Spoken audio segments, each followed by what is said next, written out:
Hello everyone. देखिए last class में हमने डिस्कस किया था टाइप्स ऑफ लिंकेज के बारे में। इसमें हम देखे थे दो टाइप के लिंकेज, एक होता है कंप्लीट लिंकेज, एक होता है क्या इनकम्प्लीट लिंकेज।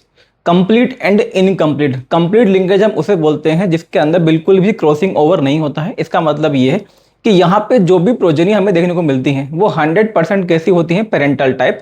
कोई रिकॉम्बिनेट यहाँ पे हमें देखने को नहीं मिलते हैं। सेकंड हमने देखा था कौन सा, इनकम्प्लीट लिंकेज, जो कि ज्यादा कॉमन होता है। इनकम्प्लीट जो लिंकेज है इसमें क्या होता है, क्रॉसिंग ओवर। और जब क्रॉसिंग ओवर होगा उसकी वजह से बनते हैं नए कॉम्बिनेशन, जिसको हम बोलते हैं क्या, रिकॉम्बिनेशन या रिकॉम्बिनेंट्स। जो इनकम्प्लीट लिंकेज है इसके अंदर जब प्रोजेनी बनेंगी तो ऑब्वियस सी बात है ज्यादा तो कौन सी बनेंगी, पेरेंटल टाइप, क्योंकि जो क्रॉसिंग ओवर है ये काफी कम होता है। पेरेंटल टाइप ज्यादा होगा एंड जो रिकॉम्बिनेंट्स हैं ये कम बनेंगे। हाँ, लेकिन ध्यान रखना है कि इनकम्प्लीट लिंकेज के अंदर रिकॉम्बिनेंट्स का फॉर्मेशन होता है, जबकि जो कंप्लीट लिंकेज है उसके अंदर कोई रिकॉम्बिनेंट्स का फॉर्मेशन नहीं होता है। इसके अलावा हम लोगों ने कंपेयर किया था कंप्लीट लिंकेज इनकम्प्लीट लिंकेज को इंडिपेंडेंट असॉर्टमेंट के साथ में। भाई सिंपल सी बात ये है, मेंडल ने जब भी डाई हाइब्रिड क्रॉस परफॉर्म किए थे, मतलब उन्होंने जब भी दो करेक्टर लिए थे, वो जो करेक्टर थे उनके जो जीन है वो कहाँ प्रेजेंट थे, अलग अलग क्रोमोसोम पे। तो जीन अगर मान लीजिए अलग अलग क्रोमोसोम पे प्रेजेंट होगा तो उसकी वजह से क्या मिलेगा, इंडिपेंडेंट असॉर्टमेंट। हमने यहाँ पे एग्जाम्पल लिया था दो जीन के बारे में, जैसे कि ए एंड बी। हमने कंडीशन ली थी यहाँ पे heterozygous condition, capital A small a capital B small b. तो अगर मान लीजिए ये डाई हाइब्रिड क्रॉस है, मतलब ये अगर इंडिपेंडेंट असॉर्टमेंट है, इसका मतलब ये है कि ए एंड बी जो है ये कहाँ मिलेंगे, डिफरेंट क्रोमोसोम पे मिलेंगे। अगर डिफरेंट क्रोमोसोम पे मिलेंगे तो ये जो हेटरोजाइगस कंडीशन है, capital A capital B small b, इससे बनते हैं चार टाइप के गेमेट एंड चारों के बनने की जो प्रोबेबिलिटी है वो क्या होती है, इक्वल होती है। इस वजह से क्या होता था, मेंडल को अपने जो भी रेशियो है वो सेम पैटर्न पे देखने को मिलते थे।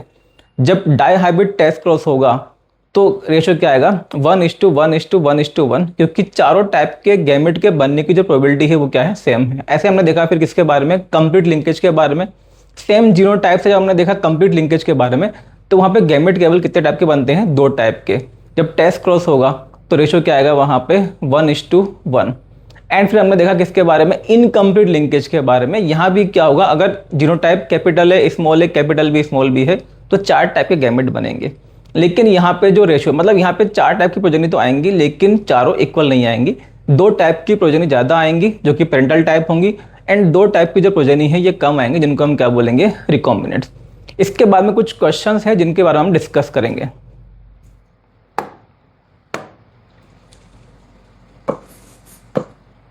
if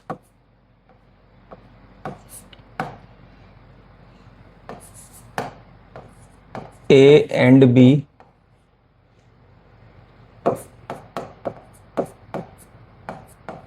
linked genes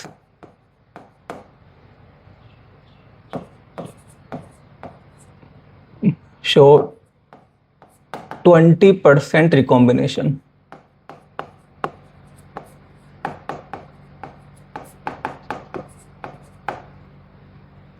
then find out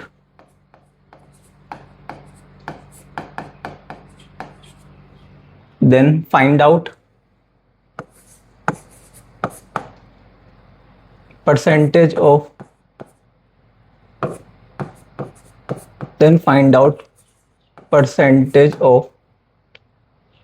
each type of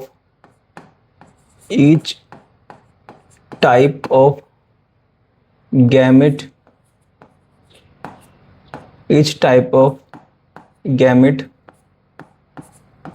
produced by offspring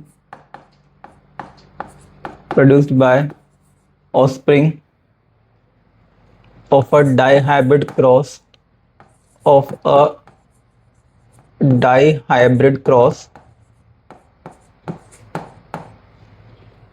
और यहाँ पे आपको दिया हुआ है डाईहाइब्रिड क्रॉस के बारे में।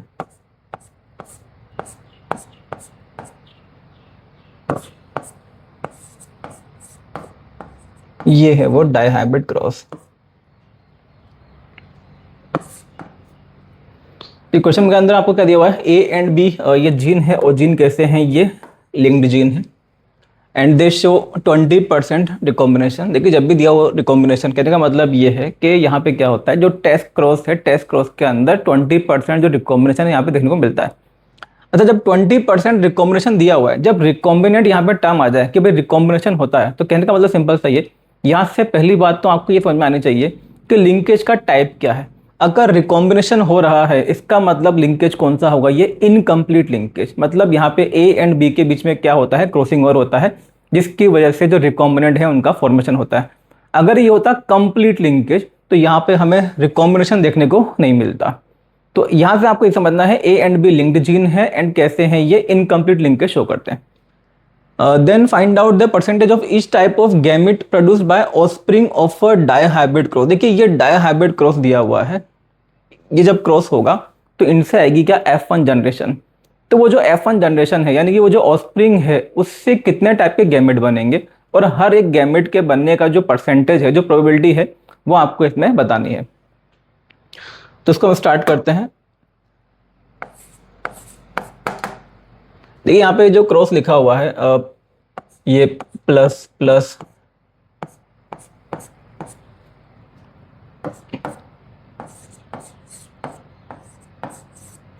एक्चुअल में जो तरीका है प्लस प्लस, इसके बारे में बताया था किसने, मॉर्गन ने ही ये जो तरीका है उसके बारे में बताया था कि भाई जो डोमिनेंट जीन होते हैं, डोमिनेंट जीन या वाइल्ड जीन जो होते हैं, उनको हम रिप्रेजेंट कर सकते हैं किससे, प्लस साइन से। यहाँ पे आपको ध्यान रखना है भाई जीन कौन से हैं, ए एंड बी है, तो जो प्लस प्लस है इसका मतलब क्या है, कैपिटल ए कैपिटल बी, और ये भी क्या है, कैपिटल ए कैपिटल बी।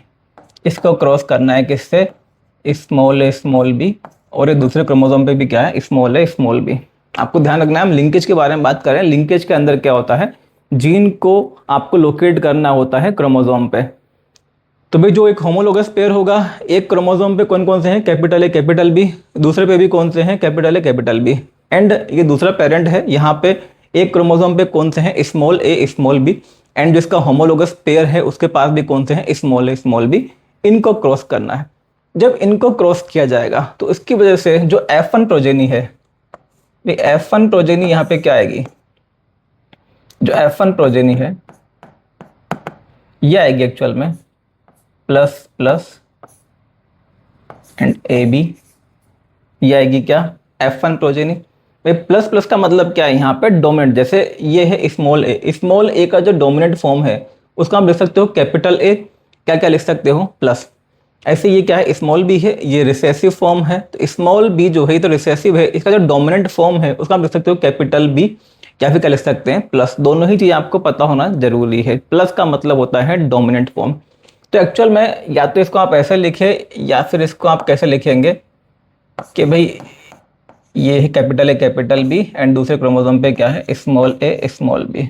तो ये कंपोजिशन है, ऐसे लिख सकते हैं या फिर इसको ऐसे लिख सकते हैं, बात एक ही है। प्लस का मतलब यही होता है डोमिनेंट फॉर्म। ये तो आ गई हमारी F1 जनरेशन। अब पूछा है कि F1 जनरेशन जो है, इससे जो गैमेट बनेंगे, हर एक गैमेट का परसेंटेज क्या होगा। अब देखिए यहाँ से आपको करना क्या है, देखिए दो टाइप के गैमेट तो कौन कौन से हो जाएंगे यहाँ पे। जैसे आप ये जो गैमेट है भाई, ये एक तरह से आप समझ सकते हो, यहाँ पे एक क्रोमोसोम पे ये दोनों जीन है, दूसरे क्रोमोसोम पे दोनों जीन है। तो आपको क्या करना है, इसमें इनको बस अलग कर देना है। एक तो कौन सा हो जाएगा, ये प्लस प्लस, एक गैमेट तो ये हो गया। गैमेट जब बनता है तो होमोलोगस पेयर क्या होता है, अलग होता है। तो जिस क्रोमोसोम पे ये जीन है उससे कंपोजिशन क्या आया, प्लस प्लस, या आप क्या बोल सकते हो, कैपिटल ए कैपिटल बी। और ये वाला जो था इससे क्या बनेगा, स्मॉल ए स्मॉल बी। ये तो कौन से, पेरेंटल टाइप जो कि क्या बनते हैं, ज़्यादा बनते हैं। अब यहाँ पे दो जो टाइप है वो और बन जाएंगे। देखिए ये तो है पेरेंटल टाइप की दो जो कि ज़्यादा बनेंगे, एंड दो टाइप यहाँ पे और बन जाएगा। वो किससे बनेगा, वो बनेगा क्रॉसिंग ओवर से। जब क्रॉसिंग ओवर होगा तो यहाँ पे दो टाइप हमें और देखने को मिलेंगे। एक तो क्या आ जाएगा यहाँ पे, कैपिटल ए स्मॉल बी। तो कैपिटल ए स्मॉल बी को आप क्या लिख सकते हैं, कैपिटल ए स्मॉल बी, मतलब कैपिटल ए को लिख सकते हो प्लस, एंड स्मॉल बी, तो ये हो गया स्मॉल बी। एंड दूसरा क्या हो जाएगा यहाँ पे, स्मॉल ए कैपिटल बी, तो ये हो गया small a, and capital B को किससे रिप्रेजेंट कर देंगे, प्लस से। ये तो दो टाइप के गैमेट और हो गए। देखिए ये दोनों जो हैं, ये दोनों किससे बनते हैं, ये बनते हैं किससे, क्रॉसिंग ओवर से। एंड ये दोनों जो हैं ये कौन से हैं, पेरेंटल हैं। अब आपको यहाँ पे दिया हुआ है कि रिकॉम्बिनेशन कितना हुआ है, 20% हुआ है।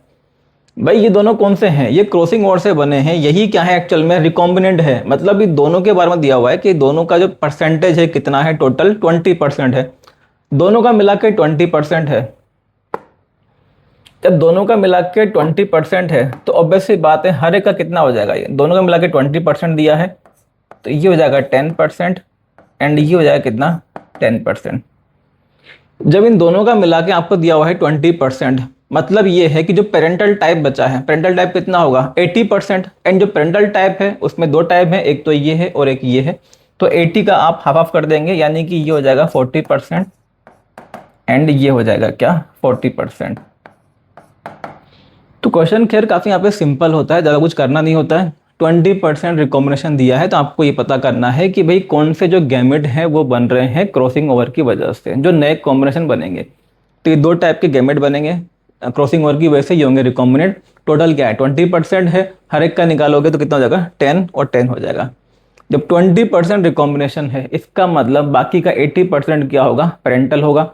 अब जो 80% है पेरेंटल, पेरेंटल में दो टाइप के गैमेट हैं, एक ये है और एक ये है, ये दोनों मिला के 80 है तो हर एक का कितना हो जाएगा 40%, 40%। तो ये इस तरह से क्वेश्चन है, इसको आप सिंपली यहाँ पे सॉल्व कर सकते हैं। इसके बाद हम लेंगे एक और example.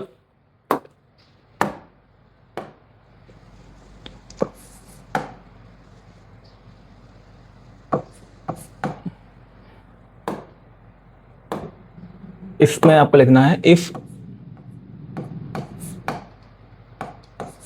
A and B genes are, if A and B genes are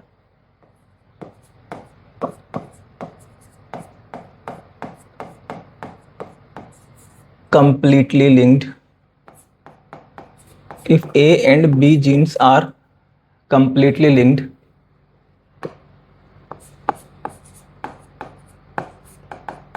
then find out types of gametes, then find out types of gametes produced by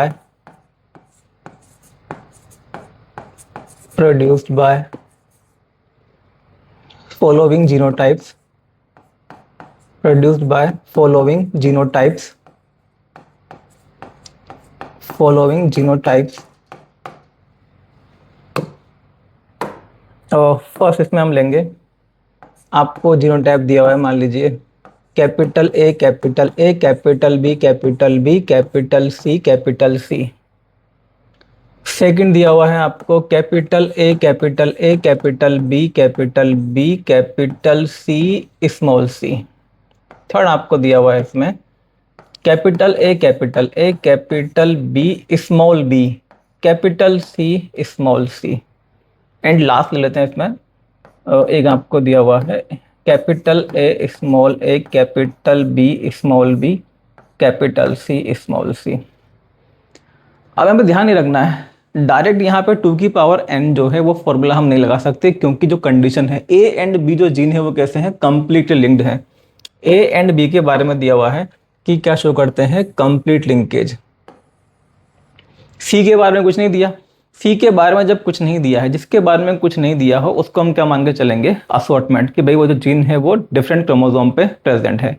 A and B तो लिंकेज शो करते हैं, वो भी complete linkage, मतलब यहाँ पे कोई crossing over नहीं होगा। एंड जो सी है वो क्या शो कर रहा है, असॉर्टमेंट। तो हमारा जो फॉर्मूला होता है 2 की पावर n, इसको थोड़ा सा हमें चेंज करना पड़ेगा। जो हम 2 की पावर n फॉर्मूला यूज करते हैं वो होता है क्या मान के, केवल असॉर्टमेंट, है ना, क्योंकि जो मेंडल है, मेंडल ने जो भी जीन स्टडी किए थे वो क्या शो कर रहे थे, असॉर्टमेंट।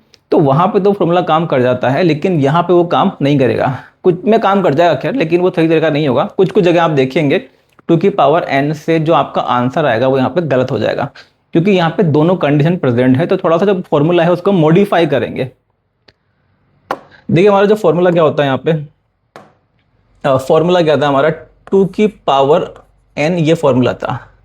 अब लेकिन हम बात कर रहे हैं किसके बारे में, हम बात कर रहे हैं यहाँ पे दोनों ही केस ले रहे हैं हम। 2 की पावर n होता है केवल जब असॉर्टमेंट हो, लेकिन यहाँ पे लिंकेज भी है एंड असॉर्टमेंट भी है। तो इसमें आपको करना क्या है, यहाँ पे आप क्या करेंगे, जो n है इसमें जो n है, n को हम क्या मान लेंगे, n को आप मान लेंगे n1 प्लस n2। जो n है इसको आप क्या मान लेंगे, n1 प्लस n2। जो n है इसमें n को क्या मान लो आप, n1 प्लस n2। भाई दो केस दिए हुए हैं, एक दिया हुआ है लिंकेज का, कंप्लीट लिंकेज का, तो n1 हो जाएगा किसके लिए, कंप्लीट लिंकेज के लिए। n1 is for complete linkage, and जो n2 है, n2 किसके लिए होगा, ये होगा असॉर्टमेंट के लिए, असॉर्टमेंट। देखिए असॉर्टमेंट वाला जो कहते हैं ना कि n2 के लिए तो आपको कुछ नहीं करना, n2 तो बिल्कुल वैसा ही आपको कैलकुलेट करना है जैसा कि आप पहले कैलकुलेट करते थे। n2 की वैल्यू क्या होगी, जैसे हम निकालते थे ना, n क्या होता है, नंबर ऑफ हेटेरोजाइगस, तो वही क्या हो जाएगा n2। तो n2 क्या हो जाएगा, जितने आपको जीनोटाइप दिए होंगे, मतलब जो भी जीन आपको दिया हुआ है असॉर्टमेंट वाला है, जैसे यहाँ पे C वाला जो जीन है, C क्या है, असॉर्टमेंट शो कर रहा है, यहाँ पे आपको देखना होगा कि कितनी हेटेरोजाइगस कंडीशन है। तो n2 क्या हो जाएगा यहाँ पे, नंबर ऑफ हेटेरोजाइगस। तो ये तो सिंपल सा वही वाला केस हो जाएगा, नंबर ऑफ हेटेरोजाइगस, बस ये काउंट करना है, वो हो जाएगी n2 की value, number of heterozygous. Complete linkage वाला जो केस है, इसमें बस थोड़ा सा आपको ध्यान रखना। देखिए यहाँ पे होता क्या, मान लीजिए आपको जो जीन दिए, जैसे यहाँ पे दिया है A एंड B, ये शो करते हैं क्या, कंप्लीट लिंकेज। अगर मान लीजिए कंप्लीटली होमोजाइगस कंडीशन है, तब तो आप क्या कर देंगे, n1 इक्वल 0। कब करना है, जब सारी कंडीशन कैसी हो, होमोजाइगस हो, होमोजाइगस के केस में। अगर होमोजाइगस है तो n1 क्या करना है, 0 करना है, लॉजिकल चीज है। फिर हम जो जैसे n को भी हम 0 मानते थे जब सारी कंडीशन होमोजाइगस होती थी। अब यहाँ पे ध्यान रखना है आपको कि अगर मान लीजिए हेटेरोजाइगस कंडीशन है, तब आप क्या करेंगे, जो n1 है, मान लेते हैं हेटेरोजाइगस जो है वो एक कंडीशन है, जैसे मान लीजिए A एंड B लिंक्ड है, तो capital A small a and capital B, capital B, heterozygous कितना हुआ, एक हुआ, कैपिटल ए स्मॉल है, तो यहाँ पे n1 क्या लेंगे, एक लेंगे। लेकिन अगर आपको दिया हुआ है capital A small a and capital B small b, अब वैसे तो आप देखोगे हेटेरोजाइगस दो है, लेकिन आपको n1 जो है वो 1 ही मानना है। तो n1 जो है ये 1 से ऊपर नहीं जाएगा, ये ध्यान रखना है, क्योंकि यहाँ पे कंप्लीट लिंकेज वाला केस है, यहाँ पे कोई क्रॉसिंग ओवर नहीं होगा जिसकी वजह से नए रिकॉम्बिनेंट्स नहीं बनेंगे। n1 या तो 0 होगा या सब सारे होमोजाइगस हो। n1 जो है मैक्स टू मैक्स 1 हो सकता है, चाहे एक जीन के लिए हेटेरोजाइगस हो, 2 के लिए हेटेरोजाइगस, 3 के लिए हेटेरोजाइगस, कितनों के लिए भी हेटेरोजाइगस हो, n1 की वैल्यू क्या होगी, 1। इफ 1 और मोर जीन्स आर हेटेरोजाइगस। तो बहुत सिंपल सा आपको ध्यान रखना है कि जो n1 है उसके लिए हमें क्या करना है, अगर होमोजाइगस है तो 0, अगर हेटेरोजाइगस है तो 1। हेटेरोजाइगस चाहे कितना भी हो, एक जीन के लिए हो, 2 जीन के लिए हो, तो ये 1 आएगा, मतलब ये 1 से ऊपर नहीं आएगा। एंड n2 बिल्कुल आपको वैसे ही करना है, जितना हेटेरोजाइगस होगा उतनी वैल्यू हो जाएगी n2 की। n1 प्लस n2 को ऐड करेंगे तो क्या आ जाएगा, n आ जाएगा। अब इसको लगाएंगे हम 2 की पावर n में, तो हमारा आंसर आ जाएगा। अब वापस आते हैं यहाँ पे, ये जो है